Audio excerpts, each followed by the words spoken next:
नमस्कार दोस्तों। जय हिंद। स्वागत है आप सभी का आपके YouTube channel exam study IQ में। दोस्तों आज के इस वीडियो में हमने लिया है जीके और जीएस के मोस्ट इंपॉर्टेंट क्वेश्चन। मैंने टॉप 25 क्वेश्चन लिए हैं जो किसी भी गवर्नमेंट एग्जाम के लिए इंपॉर्टेंट है, तो आप पूरा वीडियो बहुत ध्यान से देखिए और याद करते हुए चलिए। तो चलिए स्टार्ट करते हैं फर्स्ट क्वेश्चन से। तो फर्स्ट क्वेश्चन है, तेरह ताली लोक नृत्य है। तो फ्रेंड जो तेरह ताली लोक नृत्य है यह कहाँ का लोक नृत्य है? इसका राइट ऑप्शन हो जाएगा ऑप्शन बी, राजस्थान का। कहाँ का है? राजस्थान का लोक नृत्य है तेरह ताली। यही बात की जाए केरल के लोक नृत्य की, तो केरल का लोक नृत्य कौन कौन सा है? कथकली है, आट्टम है, थुलाला है, मोहिनी आट्टम है और काली आट्टम और पादयानी। ये केरल के प्रमुख लोक नृत्य हैं। यही बात की जाए तमिलनाडु की, तो तमिलनाडु का लोक नृत्य है भरतनाट्यम, कुमी, कोलट्टम, कावड़ी इत्यादि। तो इतना आप याद रखिए। अगला प्रश्न है, भारतीय संसद के दोनों सदनों की प्रथम संयुक्त बैठक हुई थी। इसका राइट ऑप्शन हुई हो जाएगा ऑप्शन ए, दहेज उन्मूलन विधेयक के संबंध में हुई थी। भारतीय संसद के दोनों सदनों की प्रथम संयुक्त बैठक, थोड़ा इसे डिटेल में जान लीजिए। भारतीय संसद के दोनों सदनों की प्रथम संयुक्त बैठक दहेज उन्मूलन विधेयक के संबंध में हुई थी। कब हुई थी? 1961 में। कब हुई थी? 1961 में हुई थी। फ्रेंड्स आपको बता दें कि संविधान के अनुच्छेद 108 में 108 में संसद के संयुक्त अधिवेशन की व्यवस्था है। संयुक्त अधिवेशन राष्ट्रपति के द्वारा तीन स्थितियों में बुलाया जा सकता है। यदि विधेयक एक सदन में पारित होकर दूसरे सदन में जाए तब, और दूसरे सदन द्वारा विधेयक अस्वीकार कर दिया जाए। विधेयक द्वारा किए जाने वाले संशोधन के बारे में दोनों सदन के अंतिम एवं सहमत हो जाएं तब। तो इतना आप याद रखिए। अगला प्रश्न है, हमारे शरीर की लघुत्तम हड्डी पाई जाती है।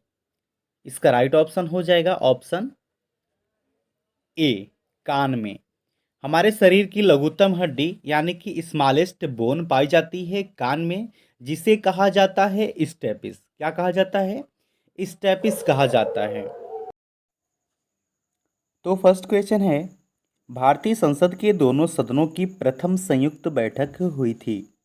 इसका राइट ऑप्शन हो जाएगा ऑप्शन ए, दहेज उन्मूलन विधेयक के संबंध में। और कब हुई थी? 1961 में हुई थी। कब हुई थी? 1961 में हुई थी दहेज उन्मूलन विधेयक के संबंध में। भारतीय संसद के दोनों सदनों की प्रथम संयुक्त बैठक, थोड़ा इसे डिटेल में जान लेते हैं। भारतीय संसद के दोनों सदनों की प्रथम संयुक्त बैठक दहेज उन्मूलन विधेयक के संबंध में हुई थी, 1961 में हुई थी। और आपको बता दें कि संविधान के अनुच्छेद 108 में संसद के संयुक्त विधेयक की व्यवस्था है। संयुक्त विधेयक राष्ट्रपति के द्वारा तीन स्थितियों में बुलाया जा सकता है। यदि विधेयक एक सदन से पारित होकर दूसरे सदन में जाए तब।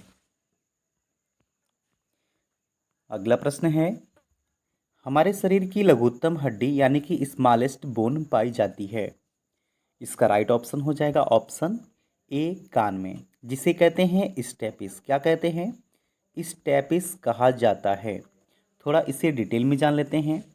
हमारे शरीर की लघुत्तम हड्डी स्मॉलेस्ट बोन कान यानी कि ईयर में पाई जाती है, जिसका नाम है स्टेपिस। और फ्रेंड्स आपको बता दें कि मनुष्य के शरीर में कुल हड्डियों की संख्या होती है कितनी? 206। कितनी होती है? 206 हड्डियां पाई जाती हैं मनुष्य के शरीर में। और बाल्यावस्था में कुल हड्डियों की संख्या कितनी होती है? 208 होती है। यानी आपको याद रखने हैं कि बाल्यावस्था में जो हड्डियों की संख्या होती है 208 होती है, और मनुष्य के शरीर में 206 हड्डियां पाई जाती हैं। और फ्रेंड्स आपको बता दें कि सिर की कुल हड्डियों की संख्या 29 है। टोटल जो सिर में हड्डियों की संख्या पाई जाती है 29 पाई जाती है। इसमें से कपाल में 8 हड्डी पाई जाती है, फेसियल में 14 और कर्ण में 6 हड्डियां होती हैं। यही बात की जाए रीढ़ की हड्डी की, तो रीढ़ की कुल हड्डियों की संख्या कितनी होती है? तो ये होती हैं प्रारंभ में, यानी कि शुरुआत में 33 होती हैं और बाद में ये हो जाती हैं 26। कितनी हो जाती हैं? 26 हड्डियाँ हो जाती हैं। और फ्रेंड्स आपको बता दें कि जो मनुष्य का शरीर होता है उसमें सबसे बड़ी हड्डी होती है फीमर, जिसे जांघ की हड्डी कहते हैं।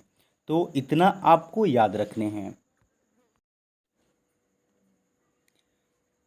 अगला प्रश्न है, इनमें से कौन सी बीमारी वायरस द्वारा नहीं होती है? इसका राइट ऑप्शन हो जाएगा ऑप्शन डी, डिप्थीरिया। फ्रेंड्स जो डिप्थीरिया बीमारी है यह वायरस के द्वारा नहीं होती है। फ्रेंड्स डिप्थीरिया किरीनी बैक्टीरियम डिप्थीरी नामक जीवाणु के द्वारा श्वास नली में होने वाला रोग है। पोलियो जो होता है, पोलियो यह वायरस से होता है। चेचक बैरियोला वायरस से होता है। तो इतना आप याद रखिए। अगला प्रश्न है, निम्नांकित में से कौन एक सुमेलित नहीं है? इसका राइट ऑप्शन हो जाएगा ऑप्शन बी, राणा प्रताप सागर, यह मध्य प्रदेश में नहीं है। कलकप्पम यह तमिलनाडु में है। नरौरा यह उत्तर प्रदेश में है। तारापुर महाराष्ट्र में है। और राणा प्रताप सागर यह मध्य प्रदेश में नहीं है। फ्रेंड्स आपको बता दें कि जो राणा प्रताप सागर परियोजना है यह चंबल नदी पर राजस्थान के रावत भाटा में स्थित है। कहाँ पे है? रावत भाटा में राजस्थान में स्थित है राणा प्रताप सागर परियोजना। फ्रेंड्स वीडियो अच्छा लग रहा है, हेल्पफुल लग रहा है, तब आप इस वीडियो को लाइक और चैनल को सब्सक्राइब जरूर कर लें और बेल नोटिफिकेशन को ऑन कर लें ताकि वीडियो का नोटिफिकेशन आपको मिलता रहे। इस चैनल से आपको निश्चित ही मदद मिलेगी। अगला प्रश्न है, जिम्बाब्वे पहले जाना जाता था। तो फ्रेंड जिम्बाब्वे पहले किस नाम से जाना जाता था? इसका राइट ऑप्शन हो जाएगा ऑप्शन ए, दक्षिणी रोडेशिया के नाम से जाना जाता था जिम्बाब्वे। फ्रेंड्स आपको बता दें कि जिम्बाब्वे पहले दक्षिणी रोडेशिया के नाम से जाना जाता था, जबकि जाम्बिया पहले उत्तरी रोडेशिया के नाम से जाना जाता था। गोल्ड कोस्ट घाना को कहते हैं। क्या कहते हैं? घाना को। इतना आप याद रखिए। अगला प्रश्न है, संसार में चावल तथा गेहूं दोनों का सबसे बड़ा उत्पादक देश है। इसका राइट ऑप्शन हो जाएगा ऑप्शन ए, चीन। फ्रेंड्स जो चीन है यह संसार में चावल तथा गेहूं दोनों का उत्पादक सबसे बड़ा देश है। फ्रेंड्स इसे डिटेल में बता देता हूँ।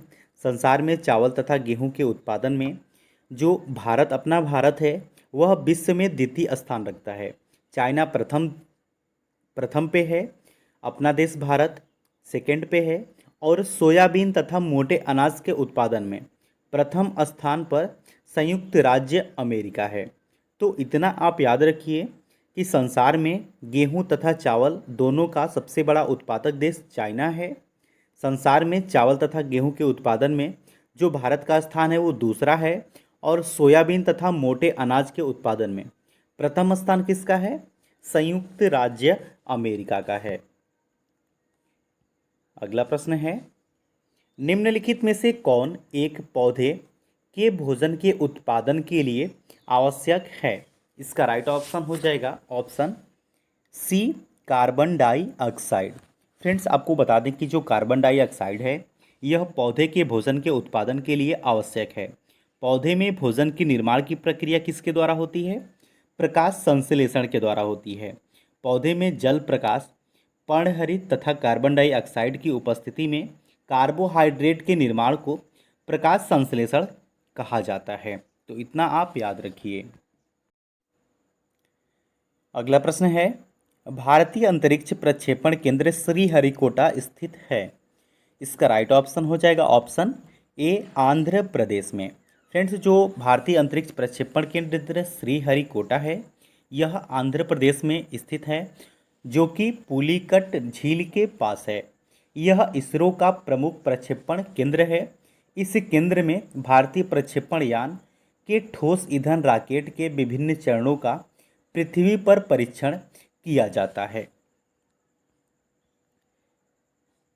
अगला प्रश्न है, मुद्रास्फीति की दरें किस सूचकांक पर आधारित होती हैं?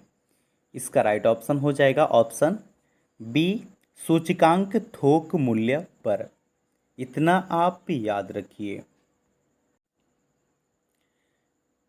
अगला प्रश्न है थायमीन है, तो थायमीन क्या है?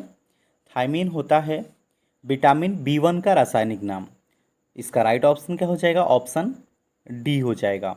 विटामिन B1 को थायमीन कहा जाता है। फ्रेंड्स, आपको बता दें कि विटामिन सी का रासायनिक नाम क्या है? विटामिन सी का रासायनिक नाम है एस्कॉर्बिक एसिड। क्या कहा जाता है?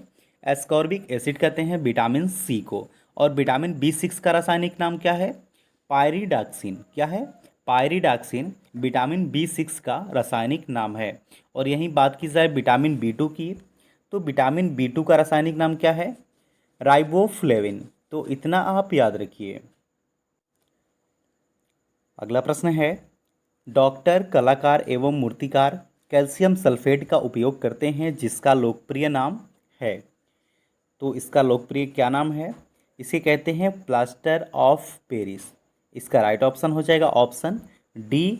फ्रेंड्स, आपको बता दें कि जब हड्डियां टूटती हैं तो उस पर प्लास्टर किया जाता है, वो होता है प्लास्टर ऑफ पेरिस, जिसे कैल्शियम सल्फेट कहा जाता है। फ्रेंड्स, आपको बता दें कि इसका रासायनिक सूत्र क्या होता है? इसका रासायनिक सूत्र होता है CaSO4 2H2O। Plaster of Paris का रासायनिक नाम है। तो दोस्तों मैंने जितने भी जितनी भी वीडियो लेकर आता हूँ जीके जीएस की, सभी इम्पोर्टेंट क्वेश्चन रहते हैं और सभी डिटेल के साथ रहते हैं। इसलिए हमारे चैनल को सब्सक्राइब कर लीजिए और हमसे ज़रूर जुड़िए। अगला प्रश्न है भारत में रबर का सबसे बड़ा उत्पादक है। इसका राइट ऑप्शन हो जाएगा ऑप्शन सी केरल। भारत में जो रबर का सबसे ज़्यादा उत्पादक राज्य है वो है केरल। तो इतना आप याद रखिए। यही बात की जाए भारत में सबसे ज़्यादा चाय उत्पादक की, तो सबसे ज़्यादा चाय उत्पादन कहाँ होता है? असम में होता है। असम में चाय का उत्पादन सबसे अधिक होता है। फ्रेंड्स, यही बात की जाए कहवा के उत्पादन की, तो कहवा का उत्पादन सबसे अधिक कहाँ पे होता है? कर्नाटक में होता है। कहवा का उत्पादन सबसे अधिक कर्नाटक में किया जाता है।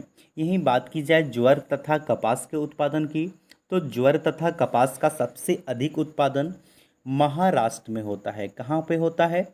महाराष्ट्र में होता है ज्वार का उत्पादन और कपास का भी। और फ्रेंड्स, विश्व में सबसे अधिक रबर का उत्पादन कहाँ पे होता है? थाईलैंड में होता है। थाईलैंड में सबसे अधिक, विश्व में सबसे अधिक रबर का उत्पादन थाईलैंड में होता है। और भारत में सबसे अधिक रबर का उत्पादन किस राज्य में होता है? केरल राज्य में होता है। तो इतना आप याद रखिए। अगला प्रश्न है Ramagundam super thermal power station अवस्थित है। इसका राइट ऑप्शन हो जाएगा ऑप्शन ए आंध्र प्रदेश में। कहाँ पे है? आंध्र प्रदेश में स्थित है Ramagundam super power thermal power station. और फ्रेंड्स, बात करें तारापुर की, तारापुर परमाणु विद्युत गृह कहाँ पे है? महाराष्ट्र में है। तारापुर परमाणु विद्युत गृह है महाराष्ट्र में। और मद्रास परमाणु विद्युत गृह कहाँ पे है? कलकप्पम, जो कि तमिलनाडु में है। और फ्रेंड्स, काकरापार, काकरापार परमाणु विद्युत गृह कहाँ पे है? सूरत, जो कि गुजरात में है। कैगा परमाणु विद्युत गृह कहाँ पे है? कर्नाटक में है। तो इतना आप याद रखिए। अगले प्रश्न को देखते हैं तरल पदार्थों के परिवहन का सर्वश्रेष्ठ साधन क्या है? इसका राइट ऑप्शन हो जाएगा ऑप्शन ए पाइप। पाइप जो होता है वह तरल पदार्थों के परिवहन के लिए सर्वश्रेष्ठ साधन होता है। अगला प्रश्न है वाहनों से निकलने वाली गैस है। तो फ्रेंड्स, जो वाहनों से निकलने वाली गैस होती है इनमें से सभी होती है, ये सभी गैसें जो होती हैं यह वाहनों से निकलने वाली गैस हैं। अगला प्रश्न है मोहिनी अट्टम नृत्य किस राज्य से संबंधित है? इसका राइट ऑप्शन हो जाएगा ऑप्शन ए केरल से। केरल का नृत्य है मोहिनी अट्टम। फ्रेंड्स, आपको बता दें कि जो मोहिनी अट्टम है यह नृत्य केरल का प्रमुख लोक नृत्य है। यहीं बात की जाए कुचिपुड़ी, घंटा मर्दाला, कुंभी इत्यादि यह आंध्र प्रदेश के प्रमुख लोक नृत्य हैं। यहीं बात की जाए तमिलनाडु के लोक नृत्य की, तो तमिलनाडु का है भरतनाट्यम, कुमी, कोलट्टम आदि। यहीं बात की जाए उड़ीसा की, तो उड़ीसा के प्रमुख लोक नृत्य हैं ओडिसी, सवारी, घूमरा, पैगा इत्यादि। तो इतना आप याद रखिए। और पूछता है एग्जाम में कि उड़ीसा का प्रमुख लोक नृत्य क्या है, तो ओडिसी है, ज़्यादातर ओडिसी ही आता है। तो इतना आप याद रखिए। तमिलनाडु का भरतनाट्यम, कुमी, कोलट्टम, आंध्र प्रदेश का कुचिपुड़ी, घंटा मर्दाला, कुंभी इत्यादि, और मोहिनीअट्टम तो ये केरल का है। अगला प्रश्न है, विश्व का पहला तैरता हुआ शहर किस देश में निर्मित हुआ है? इसका राइट ऑप्शन क्या हो जाएगा? ऑप्शन सी हो जाएगा, फ्रांस में विश्व का तैरता हुआ शहर निर्मित किया गया है। अगला प्रश्न है, उत्तर भारत का सबसे बड़ा तितली कंजर्वेटर पार्क कहाँ स्थित है? इसका राइट ऑप्शन हो जाएगा ऑप्शन सी, गुरुग्राम में। गुरुग्राम में उत्तर भारत का सबसे बड़ा तितली कंजर्वेटर पार्क स्थित किया गया है। कहाँ पे किया गया है? गुरुग्राम में। अगला प्रश्न है, किसी मिश्रण में स्टार्च की मौजूदगी का पता लगाया जा सकता है? किसके द्वारा? आयोडीन के द्वारा। इसका राइट ऑप्शन हो जाएगा ऑप्शन बी, आयोडीन के द्वारा। अगला प्रश्न है, जीने की कला आर्ट ऑफ लिविंग के प्रतिपादक और प्रचारक कौन थे? इसका राइट ऑप्शन हो जाएगा ऑप्शन बी, श्री श्री रविशंकर। थोड़ा इसे डिटेल में जान लेते हैं। जीने की कला यानी कि आर्ट ऑफ लिविंग के प्रतिपादक एवं प्रचारक थे श्री श्री रविशंकर। कौन है? श्री श्री रविशंकर हैं। और आर्ट ऑफ लिविंग की स्थापना श्री श्री रविशंकर ने कब की थी? 1982 में। कब की थी? 1982 में हुई थी आर्ट ऑफ लिविंग की स्थापना, यानी कि जीने की कला। और फ्रेंड्स आपको बता दें कि आर्ट ऑफ लिविंग की देश विदेश में सैकड़ों शाखाएं हैं। आर्ट ऑफ लिविंग की जो संस्थान हैं, ये विश्व में शांति और सहयोग के लिए महत्वपूर्ण कार्य कर रहे हैं। अगला प्रश्न है, निम्नलिखित में से सर्वोत्तम ऊष्मा सुचालक है? इसका राइट ऑप्शन क्या हो जाएगा? ऑप्शन बी हो जाएगा, पारद। और फ्रेंड्स आपको बता दें कि पारद जो होता है, पारद, वो सर्वोत्तम ऊष्मा का सुचालक होता है। ऊष्मा को कैलोरी में मापा जाता है। किसमें मापा जाता है? ऊष्मा को कैलोरी में मापा जाता है। जल का विशिष्ट ऊष्मा सर्वाधिक होता है। किसकी? जल की विशिष्ट ऊष्मा सर्वाधिक होती है। और 1 ग्राम जल का ताप 1 डिग्री सेल्सियस बढ़ाने के लिए 1 कैलोरी ऊष्मा की आवश्यकता होती है। पारा की जो विशिष्ट ऊष्मा होती है वो कितनी होती है? पारा की विशिष्ट ऊष्मा होती है 140। और चांदी जो होता है वह सर्वोत्तम ऊष्मा का सुचालक होता है। और तो इतना आप याद रखिए। अगला प्रश्न है, प्रोटीन संश्लेषण होता है। तो फ्रेंड्स प्रोटीन संश्लेषण कहाँ पे होता है? राइबोसोम में। कहाँ पे होता है? राइबोसोम में होता है प्रोटीन संश्लेषण। राइट ऑप्शन हो जाएगा ऑप्शन ए। अगला प्रश्न है, रासायनिक रूप से मिल्क ऑफ मैग्नीशिया क्या होता है? इसका सही ऑप्शन हो जाएगा ऑप्शन क्या हो जाएगा? Option D, magnesium hydra oxide.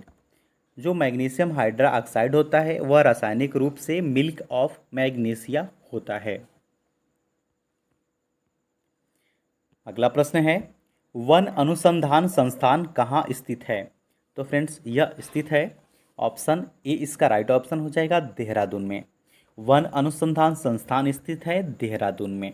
इतना आप याद रखिए। यहीं बात की जाए पर्यावरण शिक्षा केंद्र की, तो ये अहमदाबाद में है। बात की जाए CPR पर्यावरण शिक्षा केंद्र की, तो ये चेन्नई में है। बात की जाए भारतीय वन अनुसंधान एवं शिक्षण परिषद, जो कि देहरादून में है। और भारतीय वन प्रबंधक संस्थान कहाँ पे है? नेपाल में है। वन अनुवांशिकी तथा वृक्ष प्रजनन संस्थान कोयम्बटूर में है। और वन उत्पादकता केंद्र यह रांची में है। तो इतना आप याद रखिए। अब आज का टेस्ट है आपके लिए, जैव विविधता दिवस कब मनाया जाता है? 4 ऑप्शन दिए गए हैं जिनका आंसर आपको कमेंट बॉक्स में देना है। वीडियो अच्छा लगा, हेल्पफुल लगा, तब आप इस वीडियो को लाइक और चैनल को सब्सक्राइब जरूर कर लें। और बेल नोटिफिकेशन को ऑन कर लें ताकि वीडियो का नोटिफिकेशन आपको मिलते रहे। इस चैनल से आपको निश्चित ही मदद मिलेगी। वीडियो देखने के लिए आपका बहुत बहुत धन्यवाद।